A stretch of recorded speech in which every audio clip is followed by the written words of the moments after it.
Saat ini kita memanfaatkan waktu kita bersama dengan Pak Ganjar untuk kita bisa sedikit berdialog, kita berbincang bersama dengan Pak Ganjar dan Mbak Atiko.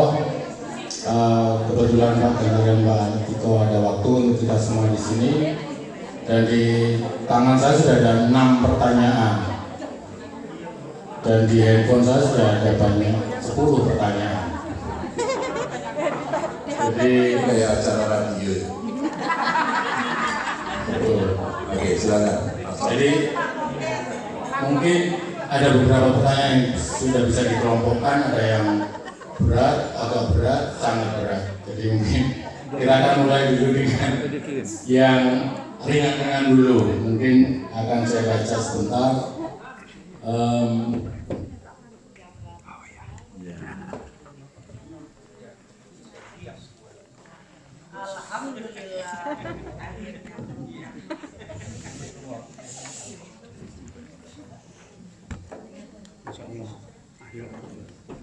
Yang agak ringan dulu, mungkin Pak Ganjar dan Mbak Tiko ada pertanyaan.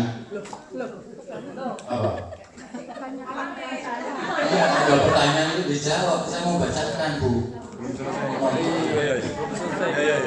Belum selesai.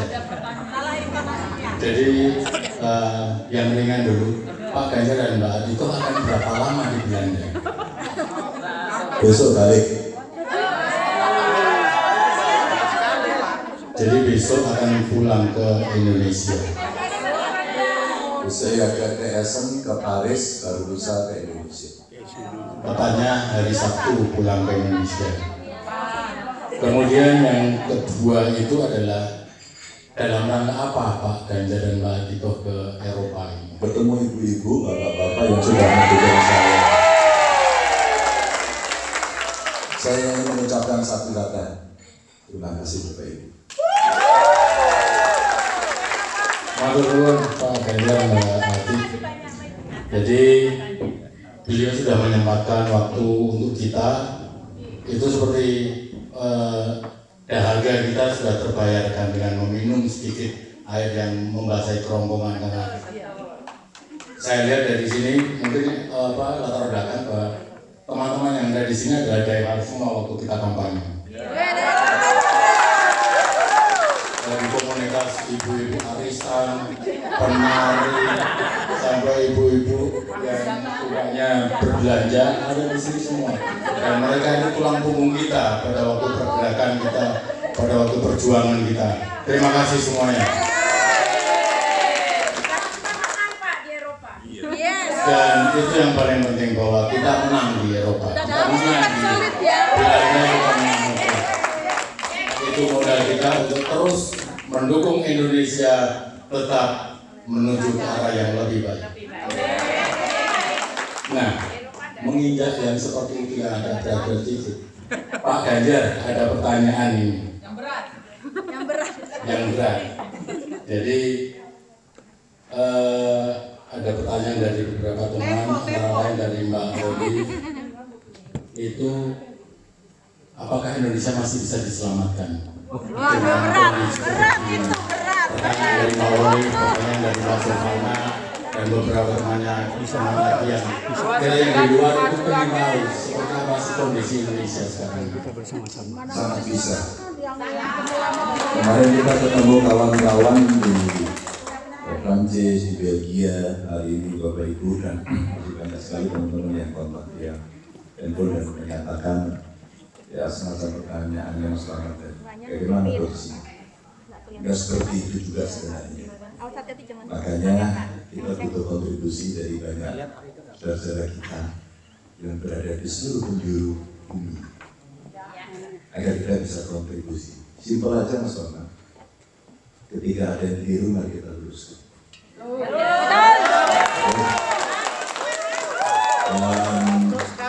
Mesti berani berbicara dengan data, dengan fakta, dengan logika, dengan etika. Itu. Terima kasih. Jadi demikian teman-teman, bahwa Indonesia masih bisa diselamatkan oleh siapa? Oleh kita yang punya nalar yang baik, dengan keinginan yang mewujudkan Indonesia menjadi lebih baik dengan data, dengan fakta, dengan banyak kita perkumpulan ibu-ibu arisan juga bisa kita mulai berdiskusi tentang apa yang terjadi di Indonesia. Saya juga punya podcast yang kita bisa selalu bicara tentang itu dan membutuhkan dukungan dari ibu-ibu semua, bapak-bapak juga. Mungkin salah satunya itu. Kemudian ada satu yang berat banget. Tapi ini cocok sekali karena Pak Ganjar itu sekarang adalah Ketua DPP PDI Perjuangan bidang pemerintahan dan ke depan ada beberapa teman yang menanyakan yang pertama tapera, kemudian yang kedua apa langkah-langkah dari PDI Perjuangan untuk mewujudkan nawacita di bawah pemerintahan yang baru ini. Mungkin dua itu dulu Pak Ganjar. Tapera saya kira ditunda dan kita juga melihat agak nggak masuk akal ya. Benar. Saya nggak tahu kemarin ada simulasinya, tapi kira-kira angkanya cukup ekstrim. Berapa sih gaji pegawainya, berapa yang dipotong, dikalikan sampai pensiun, jatuhnya berapa? Pada saat itu dibayarkan saat pensiun, yang mana dari mana naik? Itu saya kira yang soal isu tapera. Lalu kalau kita bicara langkah dari partai seperti apa, yang paling demokratis untuk mengambil kekuasaan secara konstitusional adalah mengikuti pemilu. Tentu pemilunya mesti yang baik. Ya dong. Karena ada luber, ada jurdil. Langsung, umum, bebas, rahasia, jujur, dan sebentar lagi kita mau pilkada. Kita masih akan fight, Mas, untuk ya usaha pemurnian kembali agar demokrasi ini naik. Tadi saya baru bisik-bisik sama beliau berdua. Hari ini rasa-rasanya kalau saya tanya pada kawan-kawan, apa yang kamu rasakan? Takut. Takut berbicara, takut. Maka yuk teman-teman yang di Eropa, semangati dong. Saudara kita di daerah bilang, kamu nggak boleh takut. Kamu nggak boleh takut. Dan dikasih cerita, dikasih narasi, dikasih pengetahuan agar kemudian bisa memperjuangkan itu dengan baik. Nah, kalau kita dalam kontestasi nanti itu bisa memenangkan, itulah kemudian PR-PR yang mesti kita selesaikan. Tentu tidak secara nasional, Mas Bambang.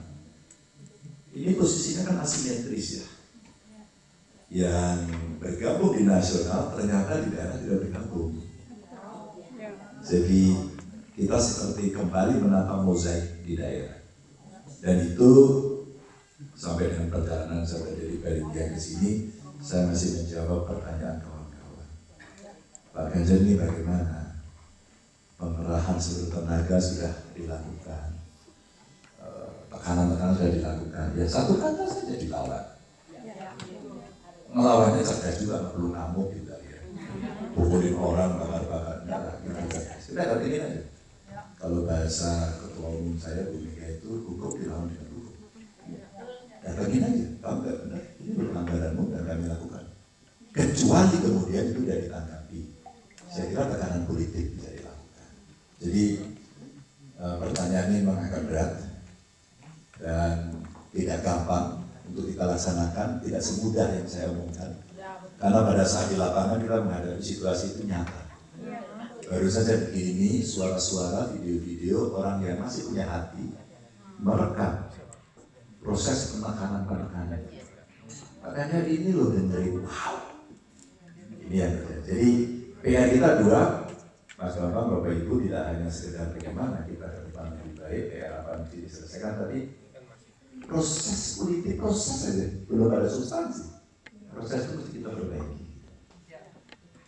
Gitu. Setuju ya Bu ya? Setuju. Ibu setuju, 6, 8, 9, setuju. Setuju cuma. Iya. Oke. Oh 10. Silakan Mas Bambang. Ya, matur nuwun Pak Ganjar. Jadi seperti itu kalau boleh saya tambahin sedikit, mungkin ada pertanyaan lanjutan bahwa dari situasi yang seperti itu kita tahu bahwa ada beberapa hal terkait etika di sini, etika di pemerintahan, kemudian di ranah hukum kita juga dipertanyakan. Kita yang di luar itu juga bertanya-tanya sebenarnya apa yang terjadi dengan penegakan hukum di Indonesia, dengan seperti yang paling baru ini adalah keputusan PT UN ya, PT UN yang tidak mengabulkan tuntutan beberapa bagian dari Anwar Usman sehingga dia bisa menjadi tidak menjadi ketua MK lagi, tapi Suharyoso yang tidak sah. Mungkin ada komentar Pak Ganjar. Calon wakil saya itu pakar hukum tata negara. Dia pernah jadi ketua MK, pernah menjadi menteri, pernah menjadi DPR. Bareng saya orang yang cukup lengkap. Saya jawabannya mengamini beliau saja, karena tidak kepakaran Pak Mahfud saya kira jauh lebih baik dibanding saya. Ketika ditanya seperti pertanyaan Mas Bambang, jawaban beliau itu tersengat. Kan saya sudah pernah bilang, ketika Anda berkuasa dan bisa melakukan apapun, ya terserah kamu. Ya sudahlah, tapi ingat ya, itu tidak akan selamanya kamu bisa lakukan. Ada waktunya. Kalimat itu saya kutip karena muncul di berita, kalau nggak salah tadi pagi, dan Pak Mahfud masih menyampaikan hal yang senada. Mungkin orang bilang, itu orang frustasi. Loh, aku mau ngomong apa lagi? Selalu Mas Bambang saya sampaikan, ketika kita harus bicara kepada rakyat, pasti semua akan tahu menjawabnya. Strawberry ini pasti warnanya merah. Tapi hari ini publik diminta untuk mengatakan ini hitam. Hitam ya? Enggak merah. Awas loh. Hitam bos. Kamu hitam bos. Mas Bambang gimana kamu? Iya hitam. Hitam bos. Akhirnya semua hitam. Padahal sebenarnya dalam kewarasan kita, mata kita sehat, ya, waktu pelajaran warna kita ngerti. Betul Bu ya? Maka hari ini terjadi. Ini kiasan-kiasan yang saya sampaikan, maka istilah Pak Mahfud itu. Ya kalau kita ingetin nggak bisa, itu tidak etis. Maaf dengan segala hormat saya Bapak Ibu. Ini contohnya kayak ekstrim. Kalau Ibu Bapak pengen pipis, jadi ke toilet toh. Tahu lah itu etika kita kan. Masa di depan sini? Nggak ada sih yang melarang.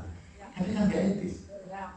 Masa Bapak Ibu nanya sama saya berdiri di atas meja ini. Kan nggak ada yang melanggar toh aturannya.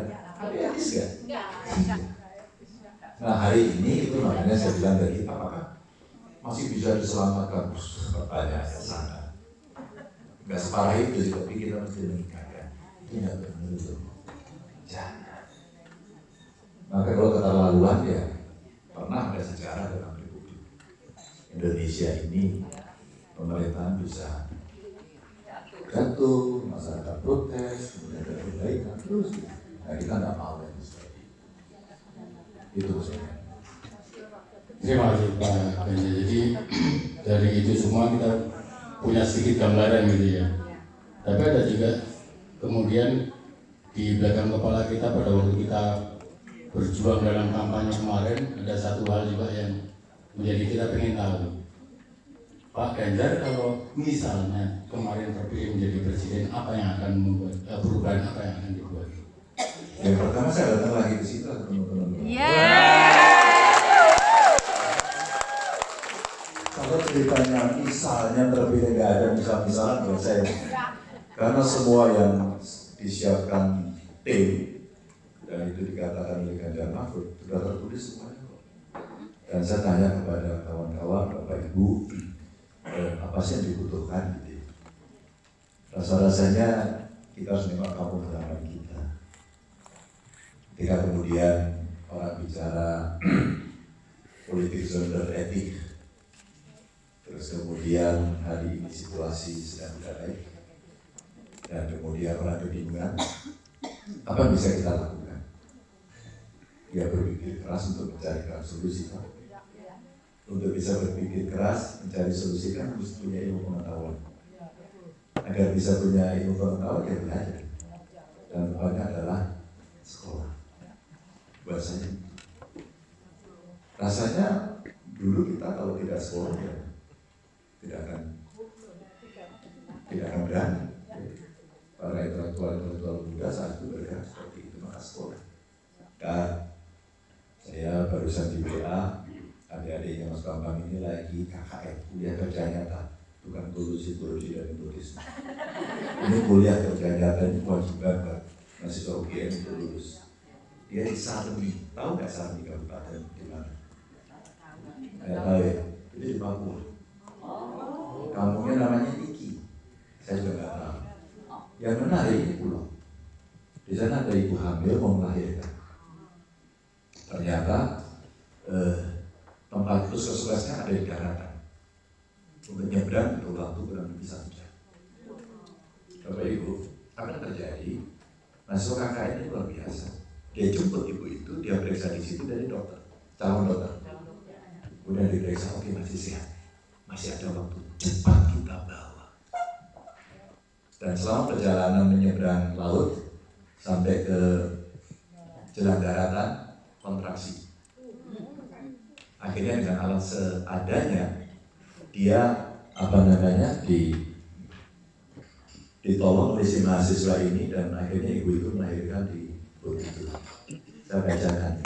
Saya senang sekali, langsung saya minta pada tim pendampingnya tadi. Apakah saya boleh melihat kalau ada dokumen video atau foto? Jawabannya ini luar biasa. Yang menolong ini dokternya namanya, calon dokternya ini Ivan. Jadi anak yang baru lahir itu kemudian dikasih nama Ivan Maurits Teno. Ivan itu nama mahasiswa KKN, Maurits itu nama driver speedboatnya, dan Teno itu nama marganya. Mungkin cerita ini hanya cerita biasa, tapi buat saya ini luar biasa. Maka waktu kami memulai kampanye, kalau konteksnya masih politik ya, saya memulai di Merauke. Pak Mahfud mulai dari Sabang. Dan di Merauke saya launching waktu itu 1 desa, 1 puskesmas, 1 dokter. Untuk apa? Untuk menghadapi situasi. Dan ini terjadi. Jadi Mas Bambang, kalau kita bicara apa enggak, sudah kalah selesai. Kita tidak bisa memarah, memaki, ngamuk, tidak bisa. Mari kita bantu untuk kita bisa selesaikan problem Republik ini. Ya. Bahwa saya sudah statement, saya tidak akan bergabung di pemerintahan, biar itu jadi sikap saya. Untuk memberikan teladan bagi semua. Apakah ada lagi interogasi berikutnya? Masih ada beberapa. Jadi sejalan dengan apa yang Pak Ganjar tadi kemukakan, bahwa kita tahu ada dari teman-teman kita juga di sini itu mempunyai sebuah yayasan seperti itulah, yang memang bekerja untuk membantu mereka yang ada di Indonesia yang perlu bantuan gitu ya, tentunya dengan metodologi mereka sendiri. Tapi kemudian pertanyaannya adalah, apakah itu yang sangat dibutuhkan Indonesia sekarang, dan bagaimana peran pemerintah? Mungkin Pak Ganjar bisa cerita juga waktu masih menjadi gubernur kemarin, bagaimana Pak Ganjar bisa kemudian membantu masyarakat miskin itu untuk mentas gitu. Ya, terima kasih.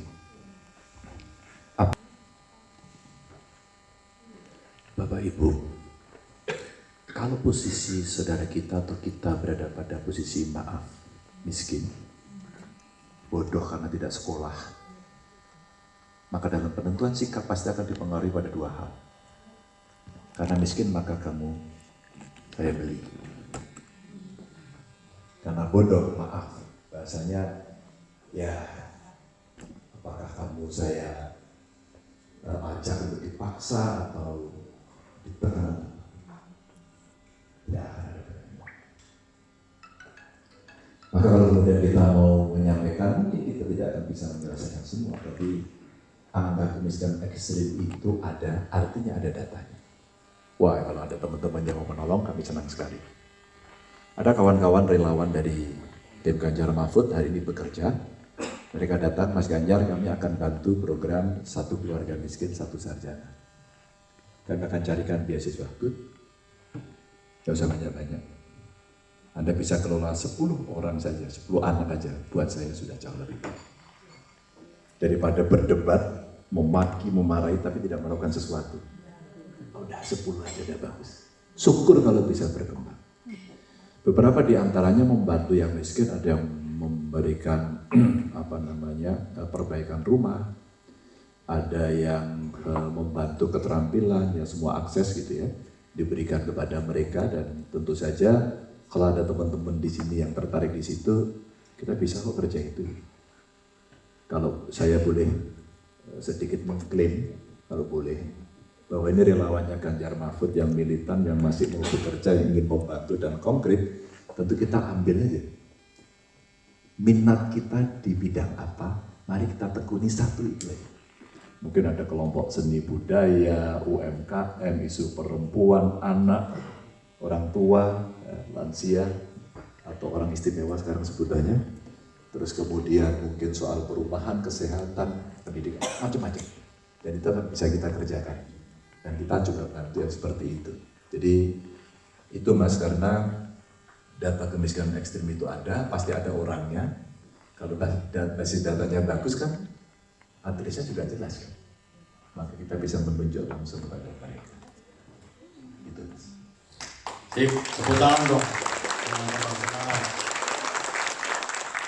Mungkin apa ya, satu yang sangat berat mungkin, bukan sangat berat, tapi yang menjadi pertanyaan kita semua juga di sini dalam perjalanan setelah dalam kampanye sampai saat ini. Kemudian ada satu yang ini menarik ini, dengan kondisi semua lini pemerintahan diobrak-abrik oleh si Bapak J, serta isu yang bergulir sekarang yang memotong salah satu partai untuk ditunggangi, bagaimana sikap Bapak Ganjar sebagai kader PDI Perjuangan? Kita punya platform partai, kita punya program, kita punya sikap. Nah, kita akan urusi yang punya kita. Dalam dua statement saya, satu pada saat perayaan peristiwa Kuda Tuli. Mas Ganjar aja lah yang diwawancara. Ada pertanyaan? Makanya statementnya apa? Enggak, ada pertanyaan. Apa makna peringatan yang mulia? Ini bisa terjadi pada siapapun. Bahwa fisiknya kepada partai kami, tapi substansinya akan bisa terjadi pada siapapun. Setelah saya diwawancara Kompas, saya ulang, tapi dengan data, dengan fakta, dengan catatan yang akan lebih detail. Nah setelah itu terjadi, dan banyak orang mengatakan, ya kalau itu terjadi, maka kontrol mesti dilakukan. Kontrol formalnya sebenarnya kontrol dari parlemen, tapi kontrol berikutnya dari parlemen. Maka sekali lagi saya katakan nanti akan terlihat pada saat pilkada ini akan terlihat. Maka mereka yang punya sikap jelas, punya ideologi jelas, punya posisi jelas, ya kita akan berjuang untuk kita bisa mencapai. Kadang-kadang kita sendiri juga tidak sempurna untuk bisa melakukan itu, tapi tindakan itu mesti didorongkan. Kalau inilah para seniman, agamawan, budayawan, ilmuwan sekarang mulai meneriakan itu. Tadi ada PPI malah. Kalau saya nulis gimana mau bagus? Tulis saja sesuai dengan ilmu pengetahuanku yang kamu miliki untuk merespon persoalan itu. Jadi intellectual exercise ini mesti dilakukan, dan biasanya bagi kawan-kawan yang di luar itu lebih jernih melihatnya. Lebih jernih dan berani kan? Kira-kira Bapak Ibu ini waktu dulu kampanye bagi duit ya? Iya sabar. Iya sabar kok, sabar dulu. Iya saya percaya. Iya Ya, iya. Bukan malah aku dimarahin. Ada yang bagi sembako nggak?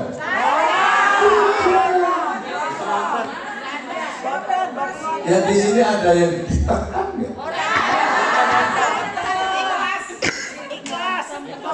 Oh diancam pernah? Oh pernah diancam? Berani? Hah? Nah gini loh maksudku kalau ditanya kita kan udah takut lah, berani takut, ngapain takut gitu kan? Malah mencucu kan? Itu melawan. Jadi Mas Cong, saya katakan itulah yang kemudian ada. Maka yang dari luar itu saya katakan ya kita kena stempel. Adalah Mas Ganjar, suara Anda juga cuma segitu, dan Anda salah aja. Oke. Anda ini kelompok lobet katanya. Oh tidak lobet itu. Tapi tidak dicas. Makanya saya di sini ngecas juga Bu. Melihat ibu-ibu, bapak-bapak tadi, ini charger saya. Dan saya masih yakin lalu saya sampaikan kepada kawan-kawan bahwa 16%-nya adalah bukan orang-orang yang bisa ditekan. Bukan orang-orang yang bisa disulap. Orang-orang yang punya nurani untuk bisa memilih. Tapi ya gak usah parah-parah. Kita bantu tadi itu loh persoalan. Iya, tapi jangan lucu tau.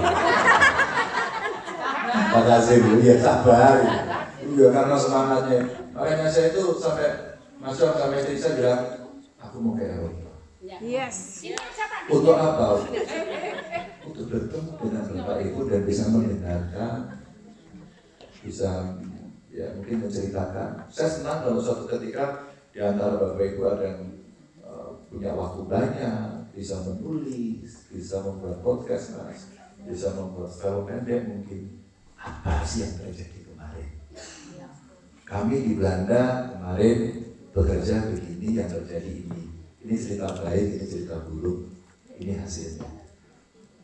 Nanti di Jerman juga bicara begitu, di Prancis bicara begitu, di Belgia, ya. Semua cerita. Saya bayangkan itu akan menjadi dokumen untuk bisa orang belajar. Itu yang saya harapkan. Ini sudah ada yang datang pada saya ingin membuatkan film semi dokumenter. Dan sudah mulai sekarang interview kepada masyarakat apa sebenarnya terjadi. Gitu. Jadi untuk edukasi, sehingga kalau kemudian besok jangan sampai terjadi lagi. Terakhir kalau masih ada satu lagi Bu. Satu lagi ya Bapak Ibu semua. Jadi ya sudah ada di sini. Jadi ada pepatah bilang di balik laki-laki yang hebat pasti akan ada satu perempuan di belakang. Mbak Tiko, pertanyaan Mbak Tiko, pengalaman yang mendampingi Pak Ganjar selama ini begitu banyak tekanan, tapi Mbak Tiko masih terlihat segar, tegar, dan bersemangat. Monggo Mbak. Jangan-jangan double juga ya. Saya tuh sebenarnya agak malu ya kalau ngomong di depan Mas Ganjar. Karena nggak pernah. Tapi terus terang selama saya keliling bersilaturahmi dengan teman-teman, saya melihat betapa semangatnya teman-teman yang menjadi relawan, itulah yang menjadi penyemangat saya. Kebanyakan wanita Bu. Iya betul Bu. Jadi saya merasa ini emak-emaknya luar biasa strong, masa saya loyo, ya kan? Jadi setiap ketemu dengan ibu-ibu, dengan bapak-bapak, dengan mas-mas, mbak-mbak yang ada di grassroots, ketika saya berkomunikasi, ketika saya bertutur sapa seperti itu yang menguatkan saya. Yang seperti ibu tadi sampaikan, saya juga banyak mendapat curhatan ya, dapat tekanan. Masa istrinya Mas Ganjar loyo, saya yang harus menguatkan dia. Kalau jadi ketika ada yang dalam tanda kutip, saya juga sempat beberapa kali mengalami ya persekusi ya, mungkin ya dari diintimidasi dan sebagainya. Aduh, saya udah kenyang. Saya itu kebetulan mungkin kalau di sini enggak ya penggemarnya Ajax ya. Kan kebetulan saya penggemarnya MU. Penggemarnya MU itu udah kenyang untuk dibully gitu loh. Nggak pernah menang tapi tetap aja ngefans lah itu Mas. Jadi Jadi udah kenyang lah. Karena saya yakin ketika kita melakukan yang terbaik dengan cara yang baik, meskipun itu kita kemarin hasilnya katanya lowbat, tetapi itu memberikan kebahagiaan dan kebanggaan tersendiri. Karena saya yakin yang 16% itu benar-benar orang-orang yang terpilih, yang benar-benar memiliki ideologi, yang benar-benar terpanggil untuk memperbaiki bangsa dan negara. Terima kasih Mbak Asti. Jadi mohon izin nanti mungkin dari dulu itu ibu-ibu di sini itu pengen sekali ngobrol dengan Mbak Ati sebenarnya. Kalau bisa kita zoom dengan Mbak Ati dong, kita bisa sharing ini itu. Karena mau tidak mau pergerakan kita, perjuangan kita di Belanda, tulang punggungnya ya ibu-ibu ini. Mbak Nini dengan jualannya yang disumbangkan untuk kita, kemudian Mbak Devi yang menari untuk kita juga, dan semua di sini adalah pendukung kita semua yang bersemangat hingga saat ini, masih akan terus bersemangat. Demikian teman-teman, sudah cukup? Oke, terima kasih. Nanti mungkin setelah ini kita akan ada sesi foto bersama, sebentar saja silakan. Demikian teman-teman, terima kasih perhatiannya. Mudah-mudahan selalu kita doakan Pak Ganjar dan Bu Atiko. Satu pertanyaan lagi. Monggo. Ini Mas, mari Mas Bambang. Emang di sini semua militan loh Mas. 1 menit. Rambut saya aja sampai diputih-putihin biar mirip. Mahal loh nih. Pak Ganjar, apa masih semangat untuk periode berikutnya? Pasti dong. Dari R1. Kita semangat Pak. Apakah Pak Ganjar masih bersemangat? Pertanyaan itu saya enggak, Bu. Dengarkan baik-baik tadi. Apakah Bapak masih bersemangat menjadi R1? R1 itu Banyumas. Bu, yang saya miliki itu cuma semangat dan keberanian, biar Ibu tahu. Nah, kita siap mendukung lagi? Belanda siap menangkan lagi? Kita ketemu 2029 dengan lebih semangat. Matur nuwun. Monggo.